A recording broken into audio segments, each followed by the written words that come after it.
Nicolas Maduro মুক্তির দাবিতে উত্তাল কারাকাস, রাজপথে সমাবেশ। ভেনেজুয়েলার ভবিষ্যৎ নিয়ে যুক্তরাষ্ট্রের সঙ্গে ইতিবাচক আলাপের দাবি অন্তর্বর্তী সরকারের।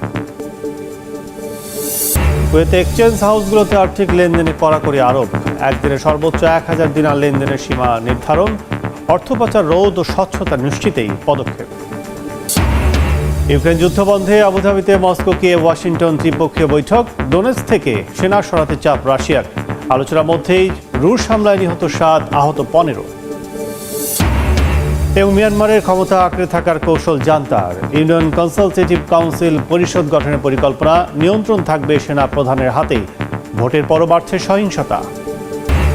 গাজার উত্তর দক্ষিণাঞ্চলে ইসরায়েলি হামলা। প্রাণ গেল আরও 23 ফিলিস্তিনির। উপত্যকায় শান্তি প্রতিষ্ঠা ও ত্রাণ সরবরাহে এক হয়ে কাজ করবে তুরস্ক, মিশর।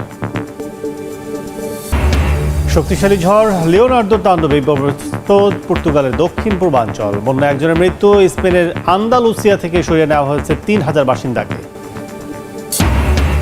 কাল ওমানে ইরান যুক্তরাষ্ট্র বৈঠক। পরমাণু ক্ষেপণাস্ত্র মানবাধিকার ইস্যুতে আলোচনা চায় ওয়াশিংটন। কেবল নিষেধাজ্ঞা প্রত্যাহারের বিষয়ে কথা বলতে আগ্রহী তেহরান। ইরানে হামলা চালাতে মার্কিন সামরিক বাহিনীর ব্যাপক প্রস্তুতি আর তেহরানের পাল্টা হুঙ্কারে বাজছে যুদ্ধের দামামা। তবে এর মধ্যেই সংঘাত এড়িয়ে শান্তিপূর্ণ সমাধানের আশার আলো দেখা দিয়েছে। বিভিন্ন আন্তর্জাতিক গণমাধ্যম বলছে আগামী শুক্রবার বৈঠকে বসতে যাচ্ছে দুই পক্ষ। ইস্তাম্বুলে পূর্ব নির্ধারিত বৈঠকটি ওমানে সরিয়ে নেয়া এবং দ্বিপাক্ষিক ফরম্যাটে আলোচনা করার ইরানি আবদার হোয়াইট হাউস প্রত্যাখ্যান করেছে বলে প্রথমে জানায় সংবাদ মাধ্যম এক্সিওস। যদিও পরে আরব নেতাদের অনুরোধে মার্কিন প্রশাসন ওমানেই আলোচনায় বসতে রাজি হয়েছে বলে নিশ্চিত করে সংবাদ মাধ্যমটি। জটিলতা দেখা দিয়েছে আলোচনার এজেন্ডা কি হবে তা নিয়ে। তেহরান স্পষ্ট জানিয়ে দিয়েছে তারা কেবল পরমাণু কার্যক্রম এবং অর্থনৈতিক নিষেধাজ্ঞা নিয়ে কথা বলবে। তাদের ক্ষেপণাস্ত্র কর্মসূচি বা আঞ্চলিক উপস্থিতি নিয়ে কোনো আলাপ হবে না। তবে বুধবার মার্কিন পররাষ্ট্রমন্ত্রী মার্কো রুবিও সাফ জানিয়ে দিয়েছেন অর্থবহ কোনো চুক্তিতে পৌঁছাতে হলে ইরানের ব্যালিস্টিক মিসাইল, আঞ্চলিক গোষ্ঠীগুলোকে সহায়তা এবং দেশের অভ্যন্তরীণ মানবাধিকার পরিস্থিতিকেও আলোচনার টেবিলে অন্তর্ভুক্ত করতে হবে।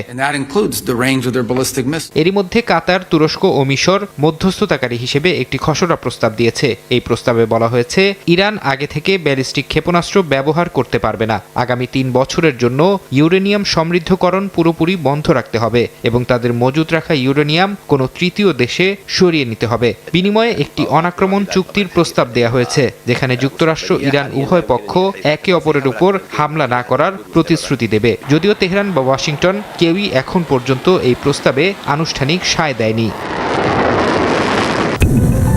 যুক্তরাষ্ট্র যদি গ্রিনল্যান্ডে অস্ত্র মোতায়েন করে তাহলে চুপ করে বসে থাকবে না রাশিয়া। এর জবাবে পাল্টা সামরিক ও প্রযুক্তিগত ব্যবস্থা নেবে মস্কো। সম্প্রতি সরাসরি এমন হুঁশিয়ারি দিয়েছেন রুশ উপপররাষ্ট্রমন্ত্রী সের্গেই রিয়াবকভ। কোনো রাগঢাক ছাড়াই তিনি সাফ জানিয়েছেন গ্রিনল্যান্ডে মার্কিন সামরিক উপস্থিতি বাড়লে রাশিয়া সেটাকে হুমকি হিসেবেই দেখবে। ওয়াশিংটন মস্কোর মধ্যকার পারমাণবিক অস্ত্র নিয়ন্ত্রণের সর্বশেষ কার্যকর চুক্তির মেয়াদ অচিরেই শেষ হবে। ঠিক এই সময়ে গ্রিনল্যান্ড নিয়ে রাশিয়ার পক্ষ থেকে দেয়া হলো এমন সতর্কবার্তা। বিশ্লেষকদের ধারণা এর মাধ্যমে সরাসরি সামরিক পদক্ষেপের কথাই ভাবছে ক্রেমলিনের শীর্ষ মহল। এখন প্রশ্ন হলো, রুশ মন্ত্রীর এমন কড়া মন্তব্যের পেছনে কি রয়েছে বিশেষ কোনো ইঙ্গিত? ওয়াশিংটন মস্কোর মধ্যে পারমাণবিক অস্ত্র নিয়ন্ত্রণের শেষ চুক্তি নিউ স্টার্ট ট্রিটির মেয়াদ বাড়ানো হবে কিনা সেটা এখনো অনিশ্চিত। তবে চুক্তি নবায়ন না হলে 50 বছরেরও বেশি সময় পর প্রথমবারের মতো কোনো সীমা ছাড়াই পারমাণবিক অস্ত্র ভাণ্ডার বাড়াতে পারবে দুই পরাশক্তি। রাশিয়ার তরফ থেকে দেয়া হুঁশিয়ারির পেছনে মূল কারণ প্রেসিডেন্ট ডোনাল্ড ট্রাম্পের প্রস্তাবিত গোল্ডেন ডোম প্রকল্প। 2029 সালে নিজের মেয়াদ শেষ হওয়ার আগেই বহু স্তরের এই ক্ষেপণাস্ত্র প্রতিরক্ষা ব্যবস্থা বাস্তবায়ন করতে চান ট্রাম্প। গোল্ডেন ডোমের কোনো অংশ গ্রিনল্যান্ডে বসাতে পারে আমেরিকা। এ কথা মাথায় রেখেই আগাম সতর্কতা দিল রাশিয়া। গ্রিনল্যান্ড নিয়ে ট্রাম্পের আগ্রহ নতুন কিছু নয়, মার্কিন নিরাপত্তার জন্য দরকার এই অজুহাতে দ্বীপরাজ্যটি নিয়ন্ত্রণে নেওয়ার ইচ্ছা প্রকাশ করেছেন তিনি। ট্রাম্প নিজেই দাবি করেন ন্যাটো মহাসচিবের সঙ্গে আলোচনায় দ্বীপটি নিয়ে একটি সমঝোতার কাঠামো তৈরি হয়েছে।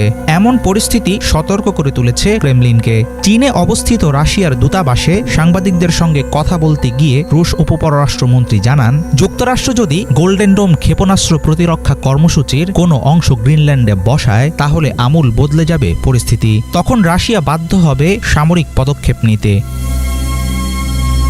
পশ্চিমা সামরিক জোট ন্যাটোর সদস্য রাষ্ট্র ডেনমার্কের মালিকানায় রয়েছে গ্রিনল্যান্ড। দ্বীপরাজ্যটি নিয়ে মুখোমুখি অবস্থানের জেরে মারাত্মক চাপে পড়ে ইউরোপ যুক্তরাষ্ট্রের মধ্যকার পুরনো সম্পর্ক। ট্রাম্প পিছু হটলেও এখনও স্বাভাবিক হয়নি পরিস্থিতি। চলমান উত্তেজনার মাঝেই শেষ হতে যাচ্ছে নিউ স্টার্ট চুক্তি। পারমাণবিক অস্ত্র নিয়ন্ত্রণ সমঝোতা অনুযায়ী যুক্তরাষ্ট্র ও রাশিয়া প্রত্যেকে সর্বোচ্চ 1550টি পারমাণবিক ওয়ারহেড মোতায়েন রাখতে পারে। নিউ স্টার্ট চুক্তির ভবিষ্যৎ নিয়ে তীব্র অনিশ্চয়তার মাঝেই গ্রিনল্যান্ড নিয়ে বাড়ল আরেক দফা জটিলতা। শীতল যুদ্ধের সবচেয়ে উত্তপ্ত সময়েও পারমাণবিক অস্ত্র নিয়ন্ত্রণে সমঝোতায় পৌঁছেছিল ওয়াশিংটন মস্কো। 1969 সাল থেকে সোভিয়েত ইউনিয়নের পতনের পরও দুই দেশ নিয়মিত আলোচনা চালিয়ে গেছে। ভুল বোঝাবুঝি কিংবা আকস্মিক দুর্ঘটনা থেকে যেন পারমাণবিক যুদ্ধ শুরু না হয়, সেটাই ছিল মূল লক্ষ্য। নিউ স্টার্ট চুক্তির সীমা আরও 1 বছর মেনে চলার প্রস্তাব দিয়েছে মস্কো, কিন্তু এর কোনো উত্তর দেয়নি ট্রাম্প প্রশাসন। রুশ উপপররাষ্ট্রমন্ত্রীর দাবি, উত্তর না দেওয়াও এক ধরনের উত্তর। এমন পরিস্থিতিতে গ্রিনল্যান্ড হয়ে উঠতে পারে রুশ মার্কিন দ্বন্দ্বের নতুন রণক্ষেত্র। বুধবার স্থানীয় সময় সকালে ইউক্রেনের পূর্বাঞ্চলে ভয়াবহ হামলা চালায় রুশ সেনারা। স্থানীয় একটি বাজারে রাশিয়ার ছোড়া শক্তিশালী বোমার আঘাতে ঘটনাস্থলে কয়েকজন হতাহত হন। ডোনেৎস্ক অঞ্চলের গভর্নর এই হামলাকে পরিকল্পিত যুদ্ধাপরাধ হিসেবে অভিহিত করেছেন। এছাড়া গত 24 ঘন্টায় দনবাস অঞ্চলে অভিযান চালিয়ে 2টি বসতি দখলে নেয়ার দাবিও করেছে মস্কো। যুদ্ধবন্ধে সংযুক্ত আরব আমিরাতের আবুধাবিতে বুধবার শুরু হয়েছে 2 দিনব্যাপী ইউক্রেন রাশিয়া যুক্তরাষ্ট্রের উচ্চ পর্যায়ের ত্রিপক্ষীয় বৈঠক। এদিন আলোচনা হয় সামরিক বন্দি বিনিময়, জ্বালানি অবকাঠামো রক্ষা এবং স্থায়ী যুদ্ধবিরতির ঘোষণা নিয়ে। প্রথম দিনের আলোচনাকে ইউক্রেন ফলপ্রসূ বললেও ক্রেমলিন সাফ জানিয়েছে ডোনেৎস্ক থেকে সেনা না সরালে যুদ্ধ থামবে না। বুধবার রাতে দেয়া এক ভিডিও বার্তায় ইউক্রেনের প্রেসিডেন্ট ভলোদিমির জেলেনস্কি তার কঠোর অবস্থানের কথা পুনর্ব্যক্ত করেন। তিনি স্পষ্ট জানান, শান্তি আলোচনার মধ্য দিয়ে যেন রাশিয়াকে চুক্তি ভাঙার সুযোগ না দেয়া হয়। জেলেনস্কি জোর দিয়ে বলেন, রাশিয়ার উপর আন্তর্জাতিক চাপ ও সুনির্দিষ্ট নিরাপত্তা গ্যারান্টি প্রয়োজন। এদিকে দ্বিপাক্ষিক ইস্যুতে বুধবার ভিডিও কলে কথা বলেছেন রুশ প্রেসিডেন্ট ভ্লাদিমির পুতিন ও চীনা প্রেসিডেন্ট শি জিনপিং। এ সময় দুই দেশের মধ্যে সীমাহীন বন্ধুত্বের কথা পুনর্ব্যক্ত করেন তারা। পুতিন মস্কো বেইজিং সম্পর্ককে বিশ্ব স্থিতিশীলতার অন্যতম স্তম্ভ হিসেবে উল্লেখ করেন। অন্যদিকে শি জিনপিং দুই দেশের মধ্যকার এই ঐতিহাসিক সুযোগকে কাজে লাগিয়ে দ্বিপাক্ষিক সম্পর্ক আরো গভীর করার আহ্বান জানান। অবরুদ্ধ গাজার বাতাসে আবারও বারুদের গন্ধ।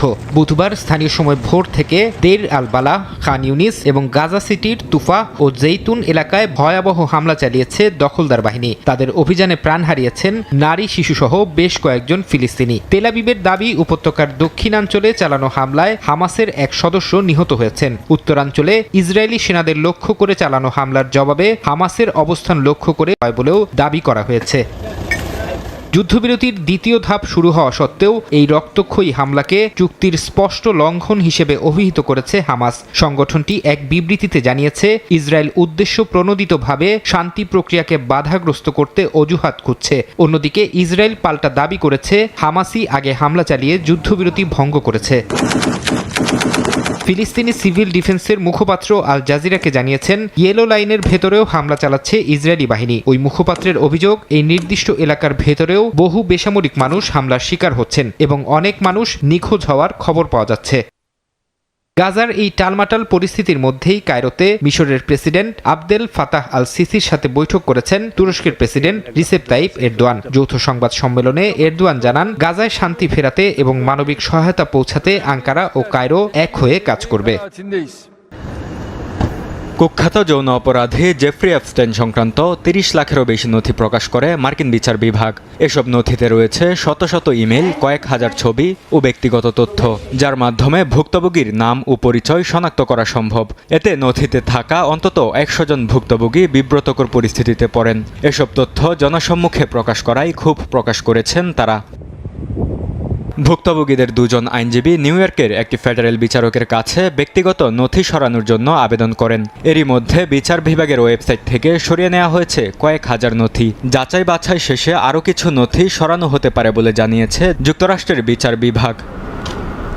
ভুক্তভোগীর বরাতে বিবিসি জানায় আইন বিভাগ 3টি শর্তই লঙ্ঘন করেছে, যার মধ্যে রয়েছে অনেক নথি এখনও প্রকাশ না করা, প্রকাশের নির্ধারিত সময় পার হয়ে যাওয়া এবং বেঁচে যাওয়া ভুক্তভোগীদের নাম জনসম্মুখে প্রকাশ করা। কিছু ক্ষেত্রে নামের উপর একটি রেখা দেওয়া হলেও এটি পড়া যায়। এমন অনেক ভুক্তভোগীর ছবিও প্রকাশ করা হয়েছে যারা কখনো জনসম্মুখে পরিচয় প্রকাশ করেননি।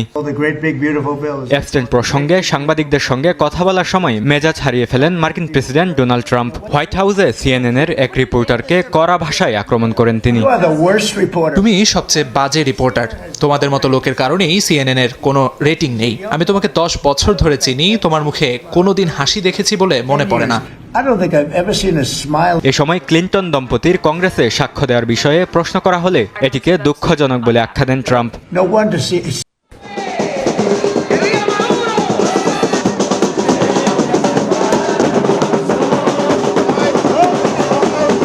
অবৈধভাবে ভেনেজুয়েলায় মার্কিন সামরিক অভিযানের পেরিয়ে গেছে 1 মাস। প্রেসিডেন্ট নিকোলাস মাদুরো ও তার স্ত্রীর মুক্তির ব্যাপারে আশার আলো দেখছেন না সমর্থকেরা। তবুও তাদের মুক্তির দাবিতে মঙ্গলবার কারাকাসের রাস্তায় নামেন তারা। সমাবেশে ইউনাইটেড সোশ্যালিস্ট পার্টি পিএসইউভির নেতাকর্মী ও বলিভারিয়ান মিলিশিয়ার সদস্যরা উপস্থিত ছিলেন। মিছিলে মাদুরোকে সুপারহিরো চরিত্র, সুপার বিগোটের রূপে দেখানো প্রতীক, খেলনা ও পোস্টার ছিল চোখে পড়ার মতো।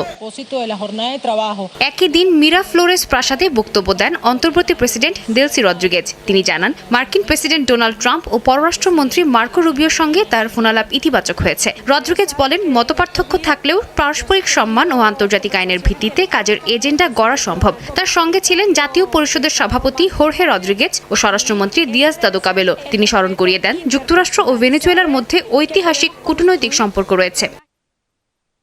এদিকে কারাকাস ও ওয়াশিংটনের মধ্যে হওয়া এক চুক্তি অনুযায়ী যুক্তরাষ্ট্র ভেনেজুয়েলাকে প্রথম ধাপে তেল বিক্রির অর্থ হিসেবে $50 কোটি ফেরত দেয়। গত মাসে 2 দেশের মধ্যে এই চুক্তি স্বাক্ষর হয়। এছাড়াও মার্কিন তরলীকরণ পদার্থ ভেনেজুয়েলায় রপ্তানি বিষয়েও একটি প্রস্তাব উত্থাপন করা হয়েছে, যেটি কার্যকর হলে ভেনেজুয়েলার উপর মার্কিন নিষেধাজ্ঞা শিথিল হবে। এতে অপরিশোধিত তেলকে রপ্তানিযোগ্য করার জন্য প্রয়োজনীয় বিভিন্ন রাসায়নিক পদার্থ ওয়াশিংটনের কাছ থেকে কিনতে পারবে কারাকাস।